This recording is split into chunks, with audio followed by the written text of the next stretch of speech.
এই তো কিছুদিন আগে পর্যন্ত দেখা যাচ্ছিল আসিম মুনির হোয়াইট হাউসে চলে গিয়েছেন। হোয়াইট হাউসে গিয়ে একসঙ্গে ছবি ডোনাল্ড ট্রাম্পের সঙ্গে। শেষমেশ হলোটা কি? শেষমেশ হলো ভারতে তৈরি পণ্য বা ভারতের কোনো পণ্য আমেরিকায় ঢুকতে গেলে 18% শুল্ক দিতে হবে, আর পাকিস্তানের কোনো পণ্য আমেরিকায় ঢুকতে গেলে 19% শুল্ক দিতে হবে। অর্থাৎ ভারতের থেকে বেশি শুল্ক দিতে হবে পাকিস্তানকে। মনে তো করা হয়েছিল আমেরিকা পাকিস্তানের বন্ধু, পাকিস্তানের কথায় আমেরিকা ভারতকে খুব ভালোভাবে চেপে ধরবে এবং পাকিস্তানের আর কোনো চিন্তা নেই। এদিকে বন্ধু চীন রয়েছে, আরেকদিকে বন্ধু আমেরিকা রয়েছে। আমেরিকার কথায় এবার ভারতকে নাকে দড়ি দিয়ে ঘোরানো যাবে। তাহলে হলোটা কি? শেষমেশ দেখা গেল শুল্ক যুদ্ধে পাকিস্তানকে কিছুটা পিছিয়ে দিল ভারত। ভারতকে কিছুই করতে হয়নি। ভারতের পরম মিত্র রাশিয়া, তার থেকে নাকি ভারত তেল কিনবে না, এটা দাবি করছে আমেরিকা। এই সব দাবি করে আমেরিকা ভারতকে বলল যে ঠিক আছে, 25% জায়গায় কমিয়ে তোমাকে শুল্ক করে দেওয়া হলো 18%, আর বাকি যে পেনাল্টি 25% সেটা মাফ করে দেওয়া হলো। তাহলে এখন থেকে ভারতের জিনিসপত্র আমেরিকায় বেচতে গেলে মাত্র 18% শুল্ক দিতে হবে। কিন্তু পাকিস্তান সেই 19%ই পড়ে রয়েছে।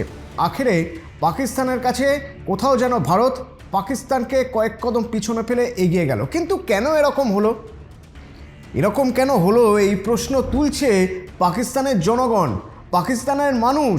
তারাই এবার আসিম মনিরকে আর শাহবাজ সরকারকে দুষছেন। বলছেন রাজনীতি এইভাবে হয় না, কূটনীতি এইভাবে হয় না, শুধু তেল দিয়ে কূটনীতিতে জেতা যায় না। তার জন্য মস্তিষ্ক দরকার হয়, তার জন্য নিজেদের অর্থনীতি মজবুত করতে হয়, তার জন্য কূটনীতিতে মাথা দরকার হয়, যেখানে কয়েক কদম এগিয়ে গেছে ভারত। পাকিস্তানের মানুষ বলছে যে এই যে নোবেলের জন্য দাবিদারি করা, যাতে ট্রাম্প নোবেল পান, তার জন্য দাবিদারি করতে কারা গিয়েছিল? পাকিস্তান, শাহবাজ সরকার, আসিম মুনির। ভারত তো যায়নি।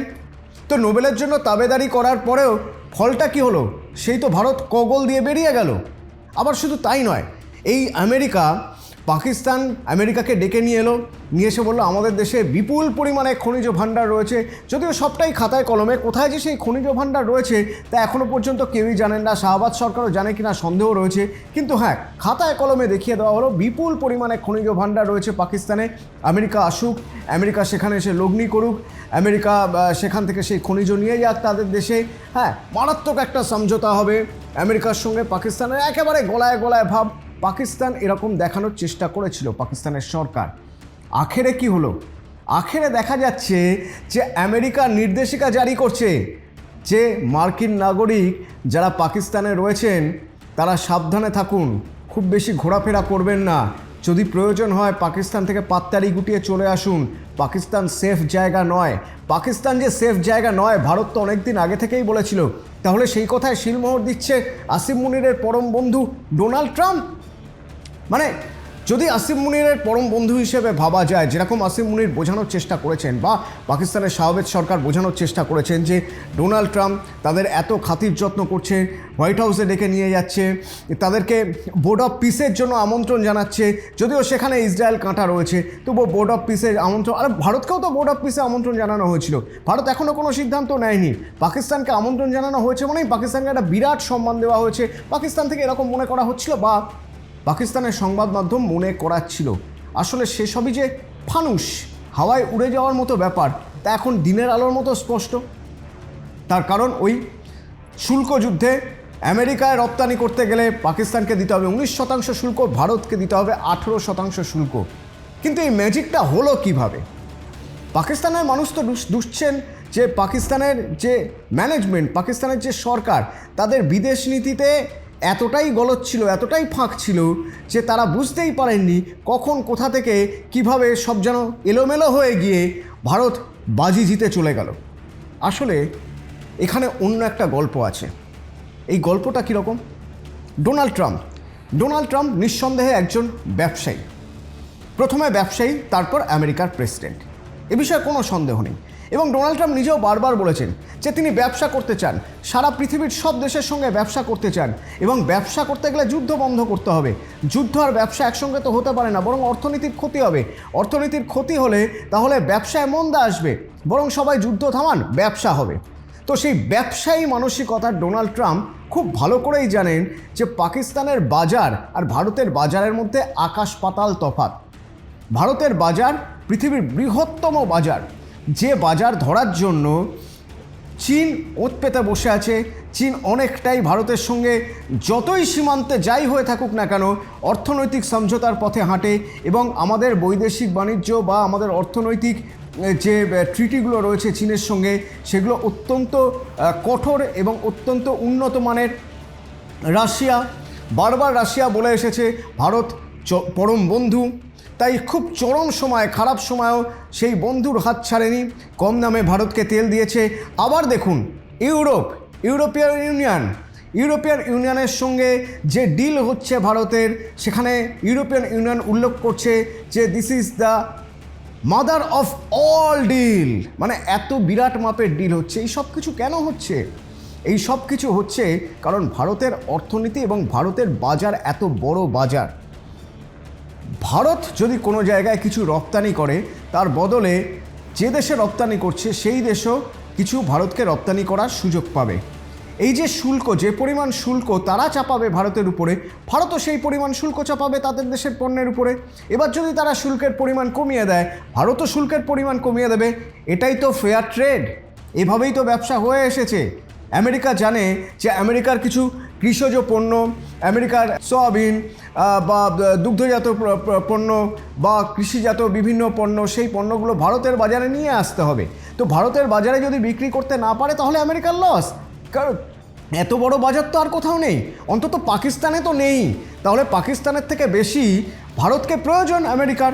আর সেই জন্যই আমেরিকা পাকিস্তানকে যাই দেখাক না কেন আসলে চুক্তিটা করে ফেলেছে ভারতের সঙ্গে। এবং ডোনাল্ড ট্রাম্প তো বলেইছে যে এই শুধু শুল্ক কমিয়ে দেওয়াটা নয়, একটা বড় ডিল হয়েছে, বিজনেস ডিল হয়েছে ভারতের সঙ্গে। সেই ডিল কি তা এখনও প্রকাশ্যে আসেনি, তা এখনও পর্যন্ত সবাই জানেন না। কিন্তু এটাও ঘটনা যে নিঃসন্দেহে একটা বড় ডিল হয়েছে এবং একটা বড় ডিল হচ্ছে ইউরোপীয় ইউনিয়নের সঙ্গে। রাশিয়ার সঙ্গে তো ডিল রয়েছে, চীনের সঙ্গে ডিল রয়েছে, এবং ভারত আরব দেশগুলোর সঙ্গেও তাদের সম্পর্ক আরও মজবুত করছে। তারাও করছে, তার কারণ তাদেরও তো স্বার্থ জড়িয়ে রয়েছে। ওই যে বললাম, ভারতের বাজার ধরতে হবে।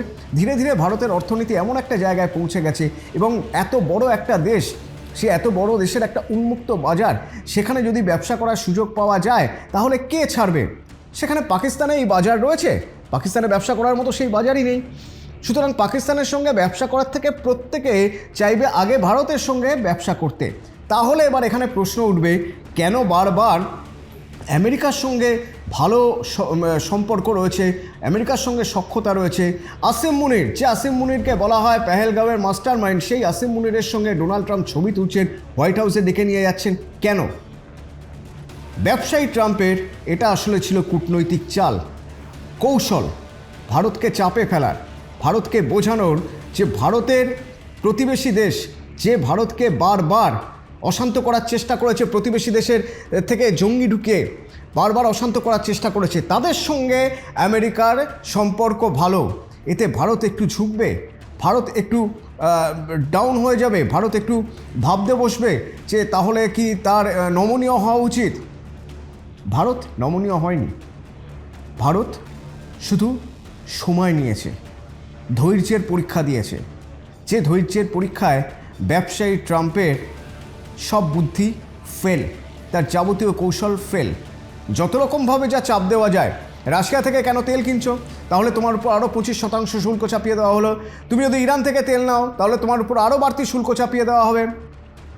পাকিস্তানের সঙ্গে সম্পর্ক যদি ভালো না করো, অপারেশন সিঁদুর যদি বন্ধ না হয়, তাহলে ব্যবসা হবে না ভারতের সঙ্গে। এমন অনেক অনেক কিছু চাপ, অনেক রকম কৌশল চেষ্টা করেছেন ডোনাল্ড ট্রাম্প, কিন্তু আখেরে লাভ কী হলো? আখেরে সেই সব কৌশল বানচাল হয়ে গেল।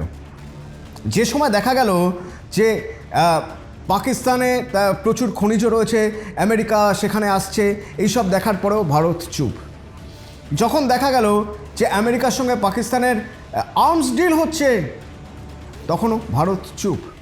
যেখানে মনে করা হয়েছিল ভারত হয়তো একটু সাড়া দেবে, ভারত হয়তো বলবে যা হচ্ছে ঠিক হচ্ছে না, ভারত কোনো কথাই বলেনি, ভারত চুপ। বলা যেতে পারে পুরো বিষয়টা অগ্রাহ্য করে গেছে, করে নিজের কাজটা করে গেছে। ভারত যে রাশিয়া থেকে তেল নেবে না বা তেল নিচ্ছে না সেটা আমেরিকা দাবি করছে, রাশিয়া কিন্তু সেরকম কোনো দাবি করছে না। রাশিয়া বলছে ভারত যে আমাদের থেকে তেল নেবে না এরকম কিছু আমাদের এখনও জানায়নি, আমাদের যেমন ডিল ছিল তেমন ডিলই রয়েছে। এরই মাঝে ভারত ইউরোপীয় ইউনিয়নের সঙ্গে মাদার অফ অল ডিল করে ফেলেছে। আমেরিকা উল্টে চাপে পড়ে গিয়েছে। এত বড় বাজার ভারতের, সেটা কি তাহলে আমেরিকার হাতছাড়া হয়ে যাবে?